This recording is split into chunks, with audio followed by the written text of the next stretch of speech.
Hello बच्चा, आज हम लोग बात करेंगे सीबीएसई का फेज 2 एग्जाम से रिलेटेड। बहुत सारे बच्चे को बहुत ज़्यादा कंफ्यूजन हो रहा है कि फेज 2 एग्जाम उनके लिए अच्छा है या नहीं, उनको देना चाहिए कि नहीं देना चाहिए। अच्छा, देना चाहिए तो किन बच्चों को देना चाहिए और नहीं देना चाहिए तो क्यों नहीं देना चाहिए। तो एक एक करके आपका क्वेरी, आपका कंफ्यूजन को लेकर के हम लोग यहाँ पे क्वेश्चन वाइज आपका क्वेरी को सॉल्व करेंगे। ठीक है, तो सबसे पहला कंफ्यूजन बच्चों को होता है कि एक सब्जेक्ट में कम मार्क्स है तो क्या सीबीएसई का फेज 2 एग्जाम उनको देना चाहिए। तो देखो, आप यहाँ ध्यान में रखना कि जो सीबीएसई ये फेज 2 का एग्जाम को लेकर के आया है, तो इसीलिए लेकर के आया है बच्चा कि अगर आपका फेज 1 एग्जाम में बहुत अच्छा मार्क्स नहीं आया या फिर आपको लगता है कि आप और बेहतर कर सकते हो, तो आप 100% इस एग्जाम को आपको इस एग्जाम में आपका अपीयर होना जरूरी है और आपको देना चाहिए। क्योंकि होने के लिए कुछ नहीं है, आपका जो रिजल्ट आया वो तो आपके पास ही है। अगर इससे ज़्यादा मार्क्स आएगा तभी आपका वो जो फेज टू का जब आप एग्जाम दोगे और ज़्यादा मार्क्स आएगा तो ज़्यादा मार्क्स वाला कंसिडर होगा। कम मार्क्स आया तो आपके पास जो आपका रिजल्ट है वो आपके पास है। तो खोने के लिए कुछ नहीं है, पाने के लिए बहुत कुछ है। तो 100% आपको अगर एक सब्जेक्ट में कम मार्क्स है तो एकदम 100% देना चाहिए। नेक्स्ट यहाँ पर कंफ्यूजन आता है, अगर मेरा 70 या 75% आया है तो क्या फेज 2 एग्जाम देना चाहिए कि नहीं। बिल्कुल देना चाहिए। फिर से वही बात, हमने क्या बोला कि आपका जो आपने फेज 1 में एग्जाम दिया उसमें जो मार्क्स आया वो आपका है। फेज 2 में दोबारा चांस मिल रहा है। अगर 75 या 70% आया, 80% आया, 85% आया, नेक्स्ट टाइम 15 डेज के बाद, 15 मई के बाद एग्जाम होना आपका शुरू होगा।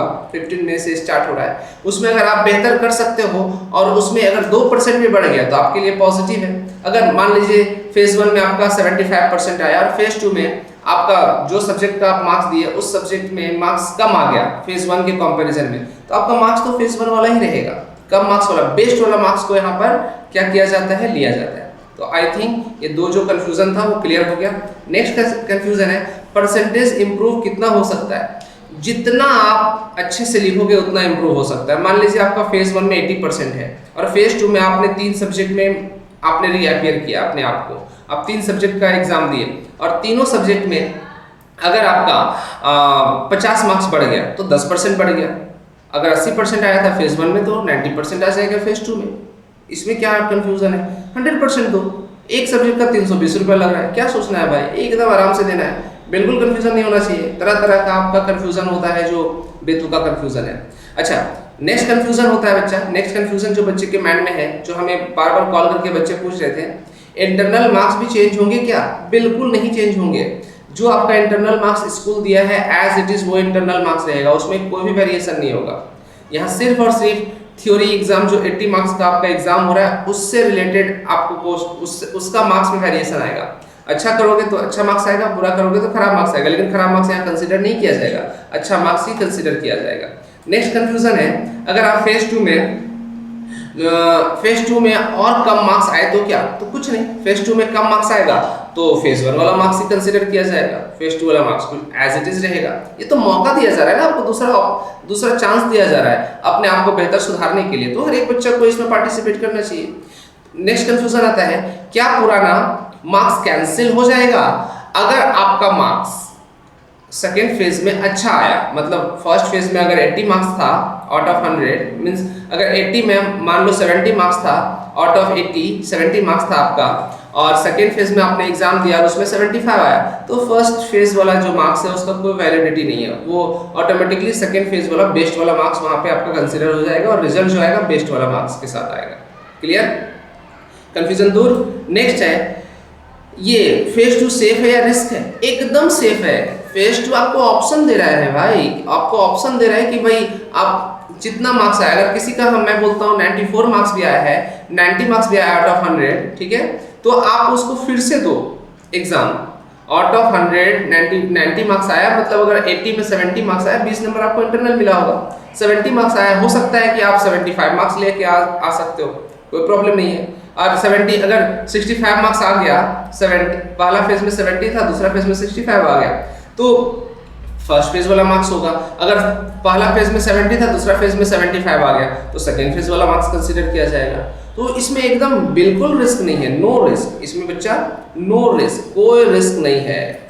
इसमें सिर्फ और सिर्फ प्रॉफिट है, गेन है। नेक्स्ट कंफ्यूजन है, क्या दोनों रिजल्ट दिखेंगे? बिल्कुल नहीं, दोनों रिजल्ट नहीं दिखेंगे, नहीं, ये दोनों रिजल्ट नहीं दिखेंगे, सिर्फ एक रिजल्ट दिखेंगे जो बेस्ट होगा। और सो भी आप सब सब्जेक्ट का इसमें रीअपियर नहीं कर सकते हो, आपको ऑप्शन नहीं मिलेगा। मैक्सिमम 3 सब्जेक्ट में आप रीअपियर कर सकते हो फेज 2 में, ठीक है। कंफ्यूजन क्लियर हो रहा है? इसके बाद भी कोई कंफ्यूजन छूट जाता है, कोई डाउट रह जाता है, तो जरूर आप नीचे कमेंट बॉक्स में कमेंट करके पूछ सकते हो। School stream admission phase 2 result से पहले आ रहा है तो क्या होगा? अरे भाई स्कूल आपको कौन रोक रहा है? आपका फेज 1 का रिजल्ट आ गया, आप एडमिशन लो। एडमिशन लेने के बाद आपके अभी तो एडमिशन लेने के बाद मई के पहले तो आपका सेशन स्टार्ट होना नहीं है किसी स्कूल में, जिस स्कूल में आप एडमिशन ले रहे हो आपके पास, और 15 मई से आपका एग्जाम स्टार्ट है फेज 2। 15 दिन आपके पास समय है, सेम सिलेबस रहेगा एकदम। आपको कोई थोड़े ना रोक रहा है कि भैया आप फेज 2 दे रहे हो तो एडमिशन नहीं होगा, आप एडमिशन लो। स्कूल आपका एडमिशन ले लेगा, फेज 1 के रिजल्ट के बेसिस पे एडमिशन हो रहा है, तो कोई प्रॉब्लम नहीं है। रिजल्ट से पहले या रिजल्ट के बाद कोई फर्क नहीं पड़ता।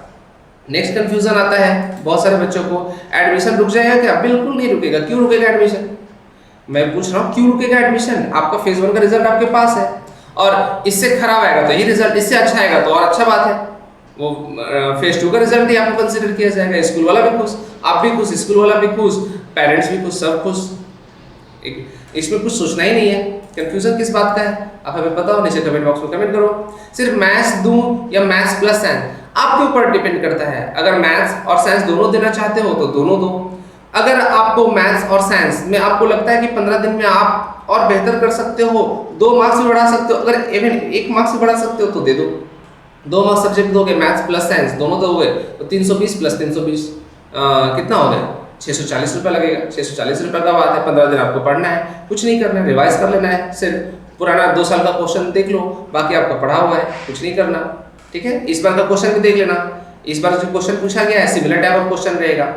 चलिए अब नेक्स्ट जो क्वेरी है, हिंदी में कम मार्क्स है, क्या देना चाहिए? इजी सब्जेक्ट में भी दे सकते हैं क्या? एकदम दे सकते हैं। हिंदी में कम मार्क्स है चाहे इंग्लिश में कम मार्क्स है, कोई फर्क नहीं पड़ता, आप एकदम दो। लैंग्वेज सब्जेक्ट का एग्जाम दे सकते हो आप इसमें, लेकिन याद रहे 3 सब्जेक्ट ही मैक्सिमम दे सकते हो, 3 सब्जेक्ट से ज़्यादा नहीं दे सकते हो, चाहे वो इजी सब्जेक्ट हो या टफ सब्जेक्ट हो, एकदम आप दे सकते हो। जो आपको जो आपको समझ आता है आपके लिए इजी है, जो समझ नहीं आता टफ सब्जेक्ट है, ठीक है। इजी से टफ कुछ होता नहीं है। अब नेक्स्ट कंफ्यूजन है, फेज 2 के लिए कितना पढ़ना चाहिए? 15 दिन में प्रिपरेशन हो जाएगा? एकदम हो जाएगा। फेज 2 में आपको थोड़ी ना, आपका सब पढ़ा हुआ है, आपको रिवाइज करना है और कुछ नहीं करना। आपके पास देखो हर एग्जाम में, जैसे जो भी आप मैथ्स में दे रहे हो मान लो एग्जाम, क्योंकि मैथ्स का इस बार थोड़ा रिजल्ट खराब हुआ है इसलिए मैं बार बार मैथ्स का जिक्र कर रहा हूँ। मैथ्स में आप अपियर हो रहे हैं फेज 2 में, तो मैथ्स में 3 सेट क्वेश्चन है, सेट 1, सेट 2, सेट 3, ये तीनों सेट का क्वेश्चन एक बार फिर से बना लो। एनसीईआरटी का एग्जाम्पल देख लो, 2026 का क्वेश्चन देख लो, एकदम बहुत अच्छा से होगा।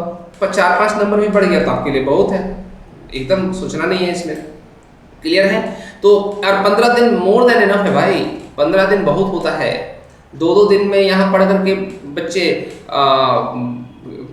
गवर्नमेंट जॉब का प्रिपरेशन कर ले रहे हैं, क्वालिफाई कर जा रहे हैं। तो आपको ये तो बोर्ड एग्जाम पढ़ा हुआ है ना, सिर्फ आपको रिवाइज करना है, कंसेप्ट मैप देख लेना है और जो पुराना क्वेश्चन है उसको देख लो, इस साल का पुराना क्वेश्चन है उसको देख लो, कुछ नहीं करना, ठीक है। समझ में आ रहा है?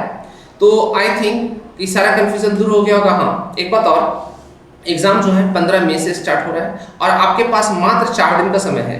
आप 16 से 16 से 20 अप्रैल तक ही स्कूल में जाकर के आप एनरोल कर सकते हो, आप अपने आप को रजिस्टर करवा सकते हो और फी पे कर सकते हो। 16 से 24 तारीख के बीच, 16 से 24 तारीख तक लास्ट डेट होगा, लेकिन उसमें फाइन के साथ, उसमें एक सब्जेक्ट का 2000 रुपये लग जाएगा। इसीलिए आज 16 है, ये मैं एक वीडियो इसलिए आज के दिन में मैं 2 वीडियो क्रिएट किया। एक सुबह में जब वीडियो डाला था उसमें बहुत ज़्यादा बच्चे को कन्फ्यूजन हुआ, तब रात को मैं ये वीडियो फिर से क्रिएट कर रहा हूँ।